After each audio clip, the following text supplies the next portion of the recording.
SBN, Sports Business Now. SBN is a division of Row 27, the digital sports marketing company, celebrating 5 years of creating TV spots, intro videos, and microsites for over 150 teams. See our work at row27.com. And by FanMaker, digital marketing tools for sports teams, featuring FanMaker Rewards, the most comprehensive and popular fan loyalty and reward system. Learn more about our apps at fanmaker.com. SBN Live. Hey sports fans, welcome to SBN Live episode 38. I'm your host Max Huber. This is where sports marketing and technology meet. We've got a nice little twist for you here today. I'm joined by Jordan Mandelkorn, the franchise marketing manager, and Chris Wenk, the interactive web producer, both with Spurs Sports and Entertainment. We're going to be talking with them the entire show today. They did a very cool initiative down in San Antonio. And first off, I want to thank both of you guys for joining us. But before we get started and before we really dive into the conversation with these guys, I want all our viewers to check out a video about what the Silver Stars did recently for one of their games.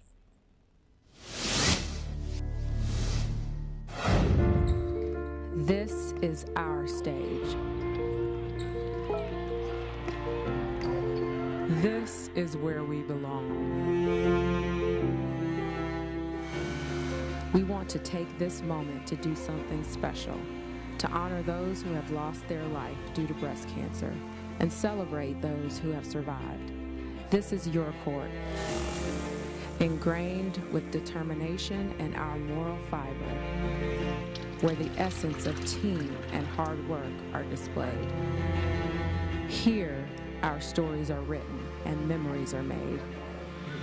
That's a feeling you get when you're in your home. You know, you feel like you jump higher, you feel like you run better, you feel like you're in your element.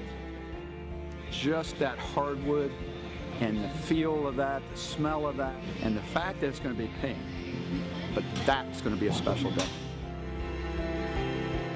Together, we paint a powerful picture with a pink perspective, a world with no more fear, no more pain, and no more suffering. You don't feel alone. You don't feel like you're the only one with this problem. And this is a battlefield.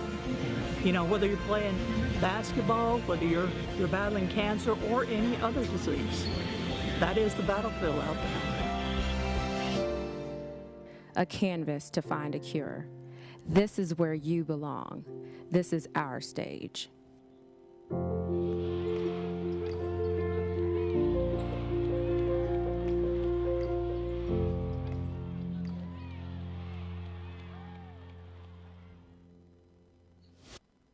All right, guys, that's one heck of an initiative that you guys did there. Obviously, it's a big thing not only for the WNBA but for the Silver Stars.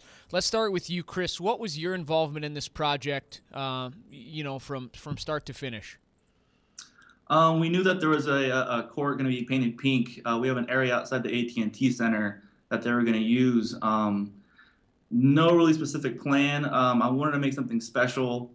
My family's been affected by cancer, so this was an opportunity for me to really show, the athletes really respect the court. You heard it from Coach Hughes. So I think this was an opportunity to show that, we can make, put the cause of breast health awareness out there. And I went out there probably about a week. I was there every day, no air conditioning, about 105 degrees, showing the guys, standing in the court, putting the paint on, logos, everything. So it was a pretty long process, but we got it done. Chris, how long of a process was it for you? I know that, obviously stripping down a court and then repainting, it's going to be a long process. And you said you were out there every day. How long was it on your guys' end to get this done? After all the filming was done, it was a pretty quick process after that. So editing, it took about another, a day or so. The voiceover was one of our colleagues, Cherie. She did a great job. So putting together after the filming and getting all the parts done, it fell together pretty easily.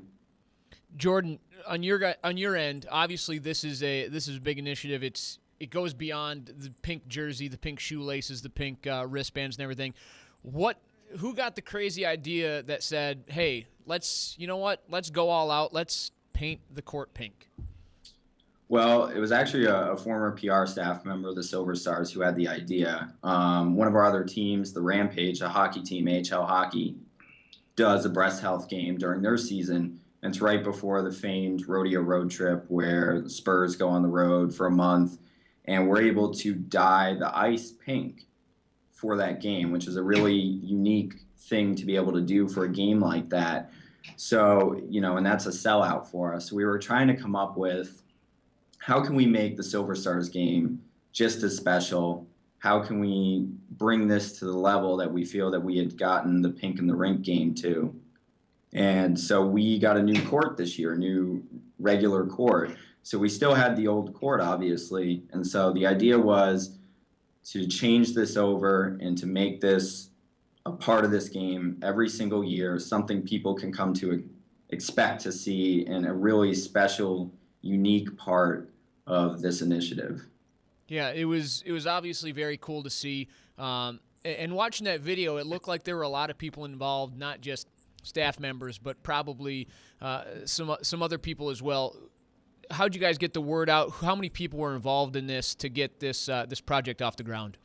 Well, we wanted to obviously not just paint it, but we wanted to involve as many people as we could so that they felt that they had some stake, some piece of it. So we reached out to some season ticket holders that were comfortable letting us know that they were breast cancer survivors. Obviously, being the WNBA, we have a strong contingent of female season ticket holders. So through the representatives, we reached out to them and invited them to come help paint the court. Local media were out there. Some of the players helped. So we really just wanted to kind of take it all the way from point A to point B and involve as many people to feel like they contributed towards the court by the end of it. Very cool. Chris, I know that your big involvement was, filming it, putting it all together, getting the voiceover stuff, but you went out there and painted a little bit, didn't you? No, unfortunately, they didn't let me go on the court and paint. They had a lot of breast cancer survivors out there helping out and painting. My job was not to step on the court and mess up the paint with my camera, and fortunately, I was successfully able to do that. But it would have been nice to be able to, maybe get some more involved with the staff to paint. But it made it really special for those survivors to do it, and they had a part in it. Very cool. Well, we saw the creation of the court, and then we're going to show a few video clips in a few seconds here with some of the breast cancer survivors and one of your players even getting involved. But how was the actual event itself, when people are actually able to get into the AT&T Center, see that pink court, and then enjoy the game as well? There was a lot of buzz, certainly more buzz than a normal game, and that obviously was the goal. This was also the second time we were playing Brittany Griner. So there was a lot of Baylor contingent, a lot of buzz around getting to see her. So, going into the game, we knew it was going to be a big game because we were playing the Phoenix Mercury, but then adding on all the additional elements for the breast health awareness game, people came in immediately. I feel like for about 20 minutes straight, you just saw flashes, people taking pictures and trying to get close to it. And we released some photos, obviously, leading up to it, but that was obviously the first chance for people to see something like that anywhere.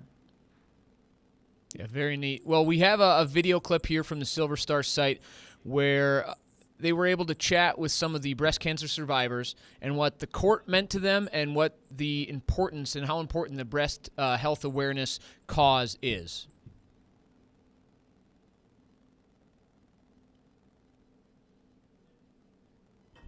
For over 100 years, Russell Athletic has built. All right, we've just got a little bit of an ad here that we've got to run through, but like I said, we're going to see some of the breast cancer survivors. We're going to hear what it means to them. It's a really great cause.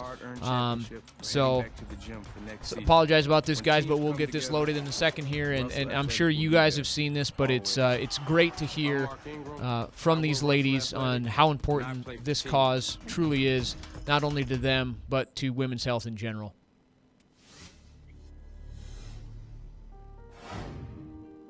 what the Silver Stars has done is awesome, especially dedicating the pink court, because that's our colors. Our cancer is a pink color. So for them to dedicate the time in the court to women of cancer is an awesome thing, because it brings awareness that there are more people that do care about people with cancer. This is my 9th year being in recovery, and I'm all excited about it. And I tell you, it is a battle, and it's something that you don't ever forget or you don't ever lose track of, but you just keep going and don't look back. Well, it means a lot to me because I'm a 21-year survivor. 21 years ago, there was no awareness here. I was clamoring for information, and just to make people aware is really great. I was not aware when I was diagnosed. I didn't know anything about breast cancer. So awareness is important.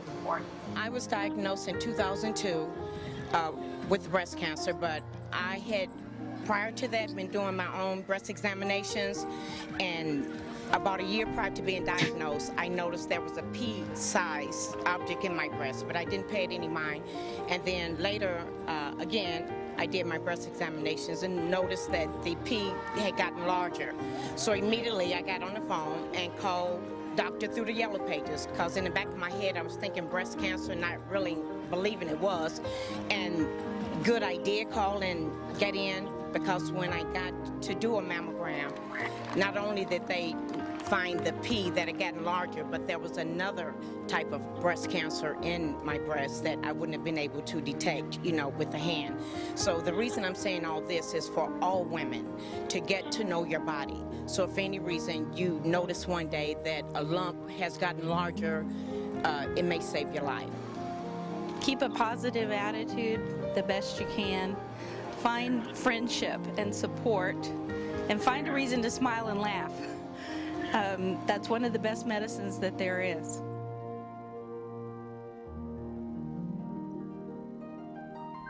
It's great to hear from those ladies, and obviously it means a lot to them what the Silver Stars did. And you guys talked a little bit about this. How difficult was it to get some of these ladies to get up there and kind of talk about this message? Obviously, for some people, it can be a very personal thing, sometimes even an embarrassing thing, but they know how important it is to get the message and the awareness out there. So what was the response from these ladies and getting them on camera? I think when they saw kind of how much was going into this night and how much care was surrounding it, that they felt comfortable sharing their stories, because they recognized the platform that we were providing and how much light we wanted to shed on the importance of breast health awareness. So obviously it's not an easy thing to share such a personal story with everyone, but they were, I think, very happy to have the chance to do that in that kind of a forum. And Chris, were you involved in the video production on that stuff as well? It seemed a little, there weren't as many edits and everything, but still getting out there and getting the footage. Were you involved in that process?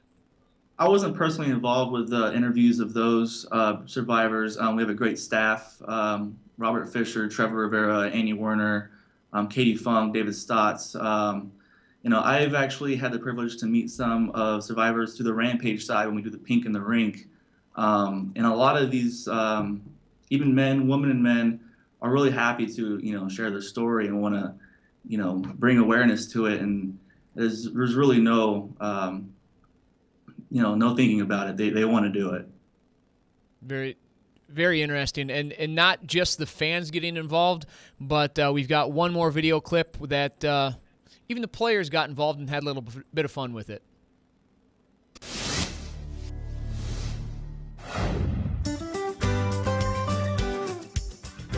I decided to dye my hair pink for the breast health awareness game. And this disease definitely hit home for me about 2 years ago when my coach at Oklahoma was diagnosed. Her hair was falling out, and so I decided to cut mine off as well, and that's part of the reason why I also cut my dreads was for Coach Ross. And so this game has a lot of importance to me, and being the daredevil that I am, I said why not? So it came out great, I love it, and so I'm definitely excited to represent and rock it.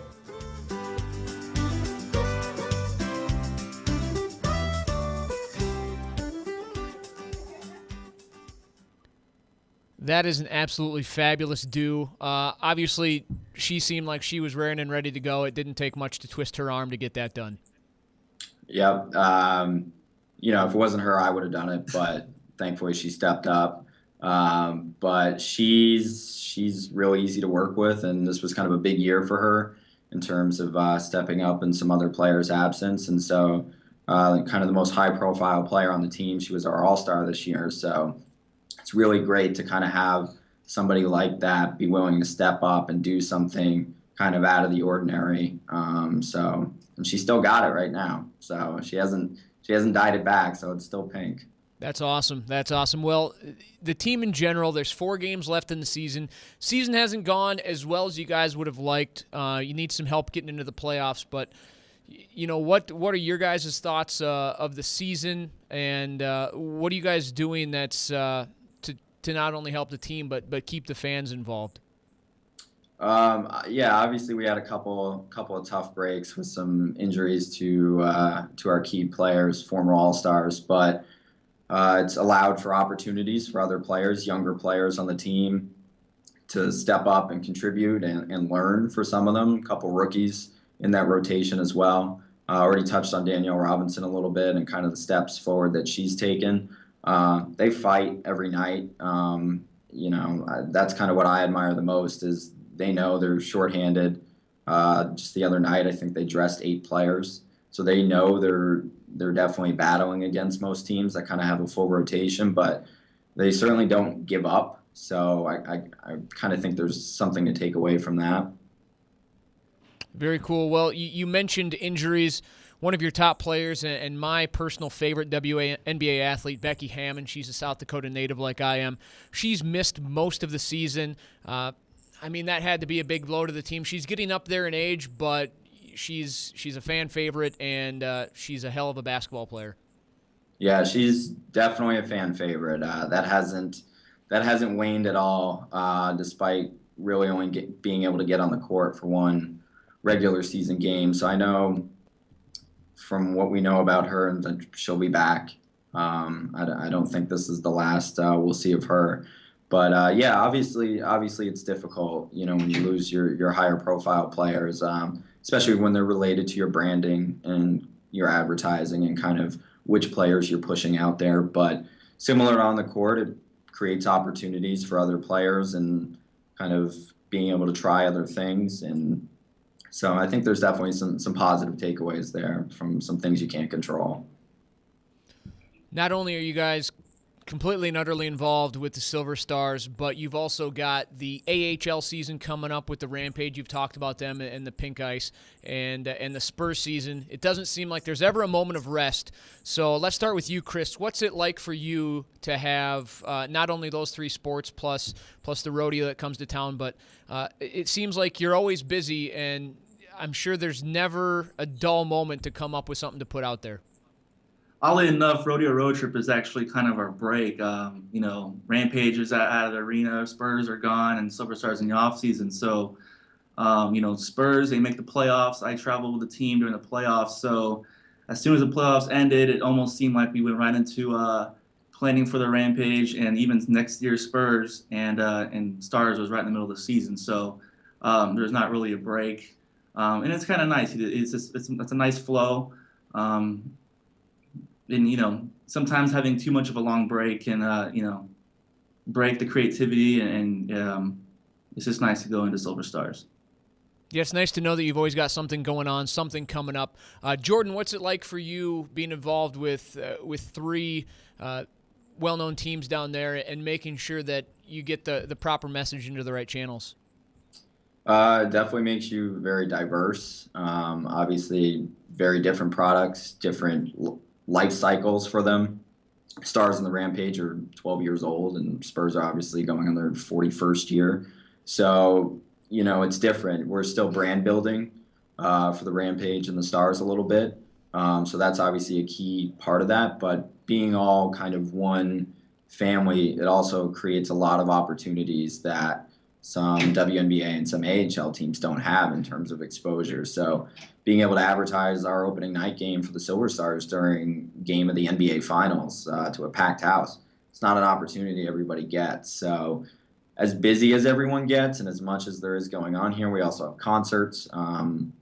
There's also a lot of opportunities to promote the different products via the other products. So there's a lot of opportunities, but yeah, it's definitely a lot of time balancing. Yeah, I like the cross promotional ideas that you guys have come up with. And my one question, I'm going to ask two separate questions here, let you guys answer it, and then we'll move on from there. But one, what's it like promoting a ice hockey team in the middle of Texas? We were just talking before we went on air that it's extremely hot down there right now.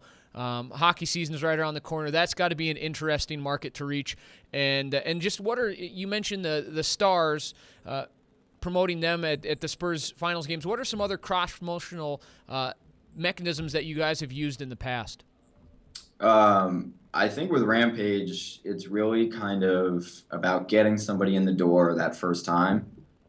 We talk a lot about the experience for people that are not hockey fans or have never been to a hockey game in this area. Obviously, hockey's not as on television nearly as much as maybe it used to be 10 years ago. So really about getting people in the door and experiencing how different the atmosphere is. We had someone compare it the other day to a rock concert. So it's really about getting somebody in the door, seeing the product, and then we're pretty confident that they'll come back. As far as the cross promotional opportunities, we explore lots of different ideas. If there's a concert with a particular demographic that we think makes sense for any number of the teams, we'll reach out and see if there's a way that we can get involved. We actually had some pink tickets as part of our post-game auction for the breast health awareness game. And she also agreed to sign a jersey that was in the auction as well. So that's kind of an example of a pretty big artist that's coming to the AT&T Center in November, and her willing to be involved in this. We told her about the cause and so on, and so having her a part of that, I mean, that's a unique opportunity and obviously an attractive item in a post-game auction. Very cool. We want to wish both you guys the best of luck. Best of luck to the Silver Stars moving forward. Hopefully they can win these last 4 games and then get some help, make their way into the playoffs. Best of luck also with the Spurs and the Rampage. You can check both these guys out on Twitter. Jordan, not affiliated, the Twitter account not affiliated with the Spurs Sports and Entertainment, but he does say that it is brought to you by the same people as Saved by the Bell, the college years, and he is at Jordan MANDLKORN, and Chris is at WenkPro, WENKPRO. So check those guys out on Twitter, and then check out sasilverstars.com for all the updated news and facts about the Silver Stars basketball team. And once again, thanks everybody for watching. Check us out on Twitter at SBNow, or online at sportsbusinessnow.com. We won't have a live show next week, but we'll be back the week after that. So make sure to check us out, not next Thursday, but the Thursday after that. Take care. SBN, Sports Business Now.